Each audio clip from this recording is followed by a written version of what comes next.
எல்லாருக்கும் வணக்கம். எப்பெல்லாம் நமக்கு ஒரு 2லேருந்து 3 நாள் லீவு கிடைக்குதோ உடனே நம்ம எல்லாரும் ஒரு ஃபேமிலி வெக்கேஷனுக்கு கிளம்பிடுறோம். பட் என்னை பொறுத்த வரைக்கும் 99% ஆஃப் த பீப்புள் இப்போ போகிறது ஒரு கேமரா வெக்கேஷன் தான். அது என்ன கேமரா வெக்கேஷன்? அந்த இடத்துக்கு போவோம், ஃபோட்டோ எடுப்போம், அந்த இடத்துலேருந்து கிளம்பிடுவோம், அவ்வளோதான். அந்த இடத்துல உட்கார்றதுக்கோ அந்த இடத்தோட அழகை ரசிக்கிறதுக்கோ அந்த இடத்துல விளையாடுறதுக்கோ வேறு எதுவும் செய்யறதுக்கோ நமக்கு டைம் இருக்காது. போய் இறங்குவோம், ஃபோட்டோ எடுப்போம், கிளம்பிடுவோம்.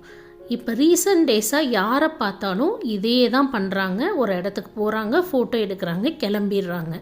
கொஞ்சம் யோசிச்சு பாருங்கள், நீங்கள் இப்படி விழுந்து விழுந்து எடுக்கிற ஃபோட்டோவை எத்தனை தடவை ஒரு வருஷத்தில் திரும்ப பார்ப்பீங்க?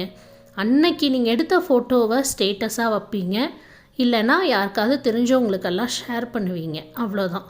பட் அதுக்கப்புறம் அதை எவ்வளோ ஃப்ரீக்வெண்ட்டாக நம்ம எடுத்து பார்க்குறோன்னு என்றைக்காவது யோசிச்சுருக்கீங்களா? ஒரு 2லேருந்து 3 வெக்கேஷன் போனாலே நம்மளோட ஃபோன் மெமரி ஃபுல்லாகிடும். உடனே அதை நம்ம லேப்டாப்க்கோ இல்லை ஹார்ட் டிஸ்க்குக்கோ மாற்றிடுவோம், அவ்வளோதான். அதுக்கப்புறம் எவ்வளோ வருஷத்துக்கு ஒரு தடவை அதை பார்ப்போன்னு கூட நமக்கே தெரியாது.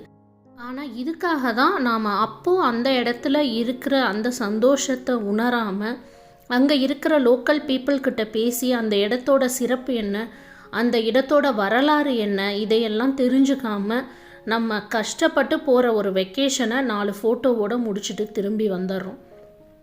யாரையும் ஃபோட்டோ எடுக்க வேண்டான்னு சொல்லலை, ஃபோட்டோ எடுங்க. அந்த இடத்துக்கு போய் அந்த இடத்த ஃபுல்லாக பார்த்து ரசித்து அங்கேருந்து கிளம்ப போகிறதுக்கு முன்னாடி 4-5 ஃபோட்டோ எடுங்க. நீங்கள் எப்போ போனீங்க, யாரோட போனீங்க, இதையெல்லாம் ரிமெம்பரன்ஸ்க்காக ஒரு ஃபோட்டோ எடுங்க, தப்பு இல்லை.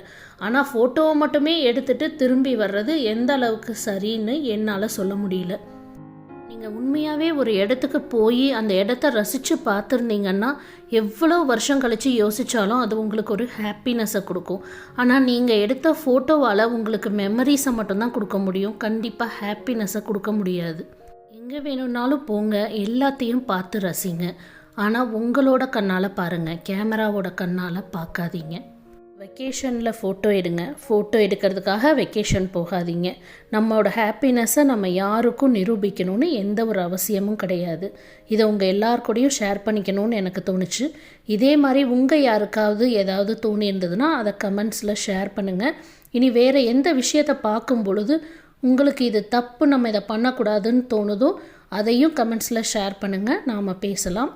மீண்டும் கதைப்போமாவில் வேற ஒரு பதிவோடு உங்கள் எல்லாரையும் சந்திக்கிறேன். நான் உங்கள் பிரியா.